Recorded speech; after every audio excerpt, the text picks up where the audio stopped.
What's up, guys? Jordan Sather reporting for duty on the big island of Hawaii. I'm having a fantastic time swimming with dolphins, presenting information to audiences, and connecting with the people here. But I want to take some time aside to talk about some things going on in the world. I want to discuss the Julian Assange situation, some things there becoming a little more clear. We had an interesting Q confirmation by way of an NSA tweet today. I'll show you that. And I want to talk about vaccines, 5G, glyphosate, among some other things. So thank you so much for watching, and let's go ahead and roll that intro.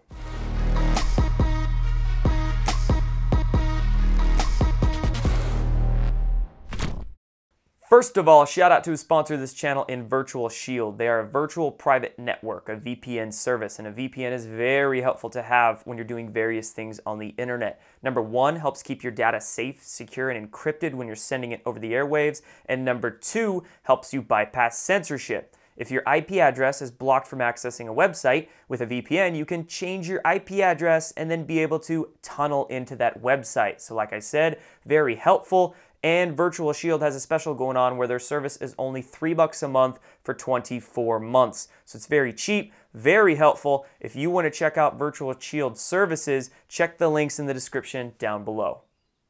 All right, down to business, and I want to start off with our Q confirmation and NSA tweet, and this is it right here. It says, congratulations to NSA's National Cryptologic School Commandant Diane, who received the Cyber Warrior Woman of the Year Award from the Cybersecurity Association of Maryland.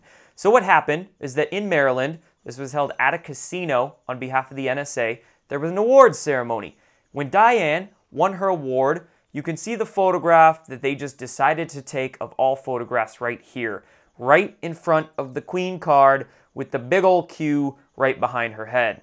The incredible thing was there was multiple cards. There was a King card I saw, there was a Queen card. So again, of all places they could take this photo, they took this one, slapping you over the face with their confirmations. And if you remember, a month or two ago, when the NSA released their reverse engineering tool Ghidra, what was the logo they used for Ghidra? It was basically the 8chan logo. So all these confirmations and connections between the NSA and our beloved Q operation. You know, I retweeted this. I posted about this tweet. I tagged a bunch of those anti-Q shills, and it was absolutely hilarious to see their psychobabble word salad that they were spewing out in the comments. There's nothing they can logically say to this. There's nothing. Let the proofs, let the truth speak for itself.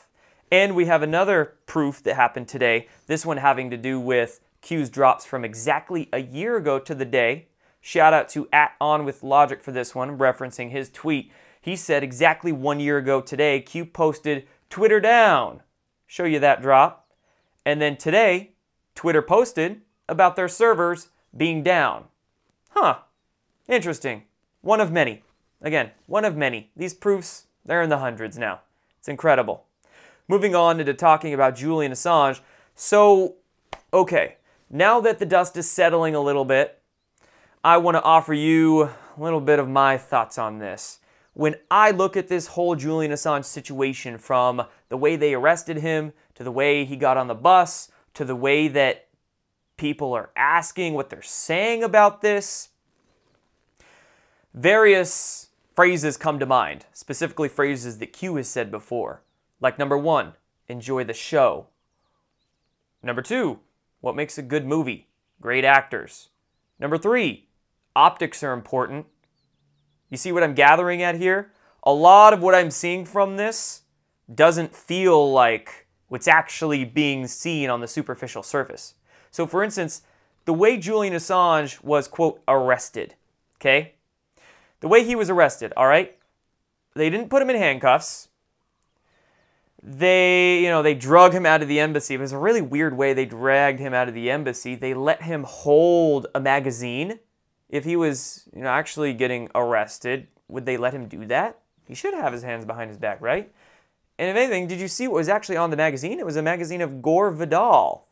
I've seen some incredible diggings into Gore Vidal the past few days. Some of his old work on this magazine, Julian Assange was holding it, said National Security State. And the way Julian Assange got on the bus, the way he interacted with the media, giving his thumbs up, winking. I mean, he didn't look all that disheveled when he winked. He was almost grinning, as if he knew what was going on. And it's, of course, Q saying we have the source. So again, like I said, enjoy the show. I think a lot of what we're seeing here is just kind of a play. It's being made for us, and I wouldn't be surprised if this is all in the plan to extradite Julian Assange, get him back home, get him essentially arrested, which could be safe in many ways, shapes, and forms, get him home, and then have him testify. Okay? I believe it was the Department of Justice Foreign Affairs Office that's handling this. They created a somewhat small charge against Julian, basically a charge that would just get him extradited and back home and then get him to testify. So that's what I think is going to happen. Very intrigued to see what Julian Assange is going to say within the next couple months in the US of A here.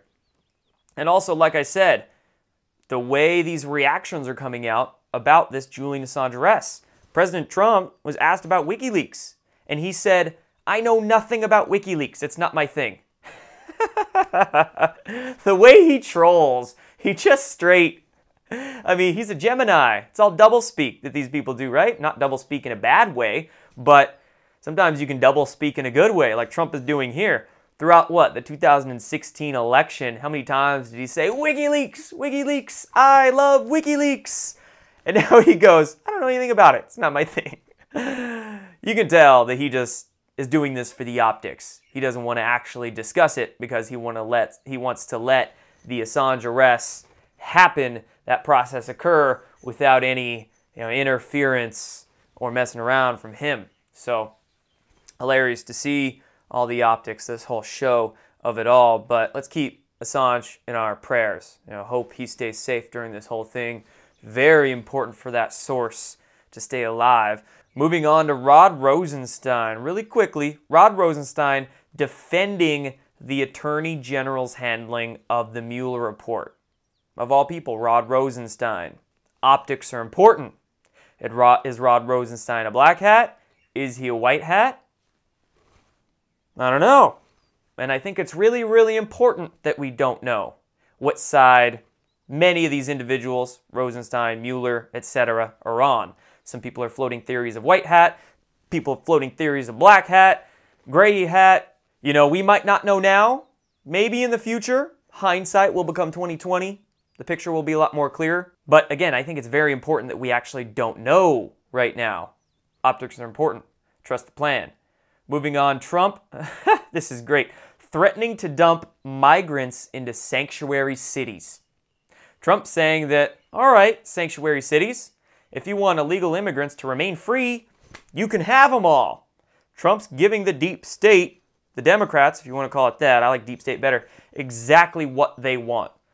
Dumping the migrants right into the sanctuary cities. If this happens, there's going to be a lot of people moving out of these sanctuary cities, and it's going to put the deep state's agenda on display right there and how terrible it's going to be. So if you are in a sanctuary city, stay safe. Protect yourself. Get out, maybe, if you can. I hope this doesn't happen. I hope Trump's threats keep them in check and make enough people realize, like, yeah, we actually don't want that. But if it does happen, again, stay safe, guys. And moving on to the FBI records vault here. Very interesting declassification from the FBI records vault I want to make you aware of. An Argentina declassification project. So the reason I say this is intriguing is because if the FBI is disclosing, declassifying documents related to Argentina, well, Argentina has connections to World War II. A lot of those Nazis escaped Europe, went to Argentina. Some of them could have even proceeded to go from Argentina then south to Antarctica. And not just that, there you go, Antarctica connections with Argentina. So these would be really interesting documents to scour. I'm curious if there are any sort of nuggets having to do with those things in there. If you want to go through them, link to that will be below. And again, a lot of links to this stuff that I'm talking about. All the notables will be in the description below, so you can check that every time I do one of these videos. Moving on to the last couple things, let's talk 5G vaccines, then glyphosate. So first, 5G. Trump talking about 5G today, saying it's a must-win race to develop the infrastructure. So my thoughts on this. Now, I have a lot of thoughts on this. Some of those thoughts are going to be for more in-depth content in the future. But what I want to say right now is that I see a lot of people out there saying that somehow 5G has been turned safe or something to that effect, right? They're kind of speculating or theorizing that. And you got to understand, the 5G that we're talking about here, these particular bandwidths that they want to pulse microwave frequencies through, they're not helpful. They're harmful, in fact. You can't just magically whisk it to be not harmful to us. It's very harmful to our DNA, to our bodies, to our minds, to our consciousness, okay? But because of the particular 5G we're discussing here being harmful, with Trump saying it's a must-win race, that doesn't turn me off because, again, optics are necessary.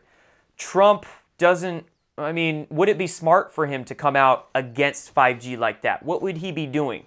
He would be alienating a whole industry, probably a large voter base of his within the telecommunications industry.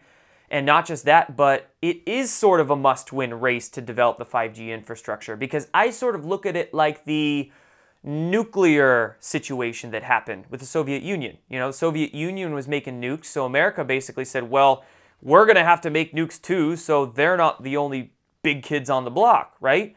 And then if we both have nukes, we can then not use them. It's almost a race to have them so you can make sure they're shut off, right? That's sort of what I think might be going on with this 5G situation in regards to how the Trump administration is going about it. They're saying it's must win.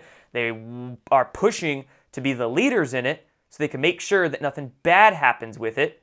And then they can make sure that, well, it's not utilized in harmful ways. And then the other technologies, the quantum technologies, free energy, quantum communications, et cetera, that don't use those particular harmful bandwidths. In fact, they use almost a whole set of technology that's just separate from the Wi-Fi, 4G, 5G stuff.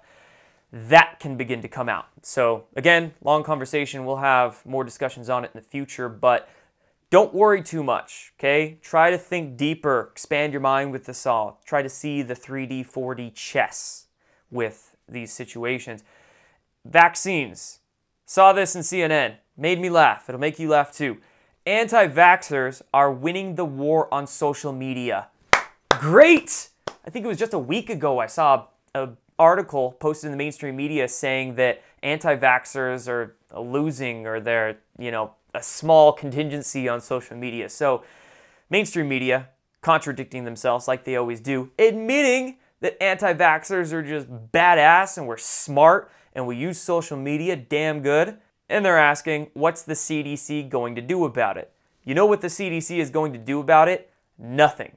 Well, actually, there's stuff they're probably going to do about it. I think this article suggested the CDC actually funding, giving money to platforms like Facebook and Twitter to censor. But what can they do about it? Better question, they can't do anything about it. Ha! The power of memes, the power of human passion, the power of the desire for truth that humans are beginning to have. They can't combat that. It's incredible. They created these platforms like Facebook and Twitter to monitor us, but we're utilizing these platforms, these social media companies, to wake up the world. Nothing they can do about it. Keep doing what you're doing. It's having an absolute impact. It's making a difference. Where we go one, we go all. Every single person matters. Don't doubt that, okay? And last thing I want to share with you guys here is a public health agency of the DHHS, the Department of Health and Human Services, so an actual governmental agency admitted today that glyphosate is very toxic, carcinogenic. They put out this toxicology report on it, and it strengthens the 2015 cancer assessment from another health agency. So we have multiple government agencies here that are now saying that glyphosate is toxic.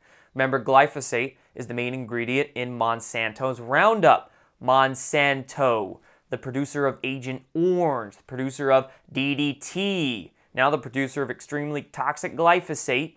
Don't forget, Monsanto also genetically modifies corn and soy and canola and other crops, And these genetically engineered foods are found in like 80 to 90% of all your big box, store-bought, I don't even want to call it food, it's really food-like product. It's chemicals that taste good, okay? So, few lessons here. Number one, read your labels, okay?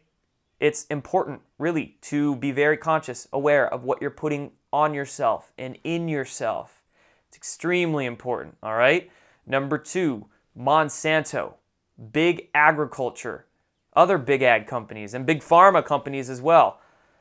They're awful. They're just god-awful. I'm sure there's some sealed indictments waiting for some of those board directors and CEOs of these big ag and big pharma companies. And not just that, but Bayer bought Monsanto the other year. I recently saw that Bayer's having some problems. They had to lay off like 4,000 or 5,000 employees.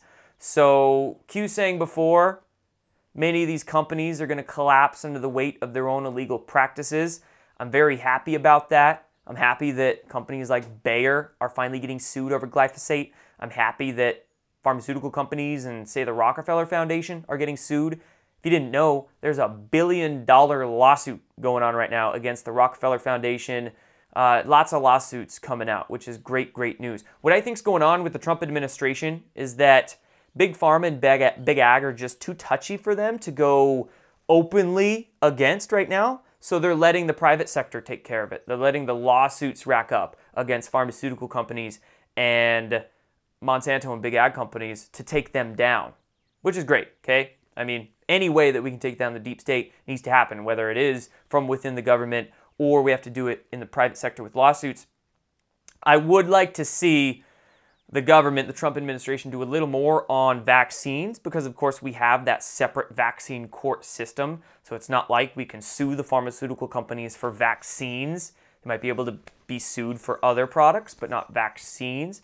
So I really hope that things get shifted a little bit there. I think they will. People are waking up to vaccines, no doubt. You know, Trump and Q being the two top attacked topics in the mainstream media. I would say anti-vaxxers are number 3. People are waking up. Just like this article said, you know, anti-vaxxers are winning the war on social media. So it's great news. People are waking up all around. People in the government even waking up, which we definitely need them to do. And there you go. That's all I had for you guys today. We went through 5G vaccines, Q confirmations, Julian Assange stuff, and there you go, glyphosate. So thank you guys so much for watching. I appreciate you, and there'll be much more content coming soon. Remember, hit that like, hit that subscribe, make sure you hit that little notification bell. I really hope YouTube's sending you guys those notifications. Nothing I can do about it if they don't, but make sure you check this channel every few days to see if there's anything new. I'll be catching you guys soon. Take care.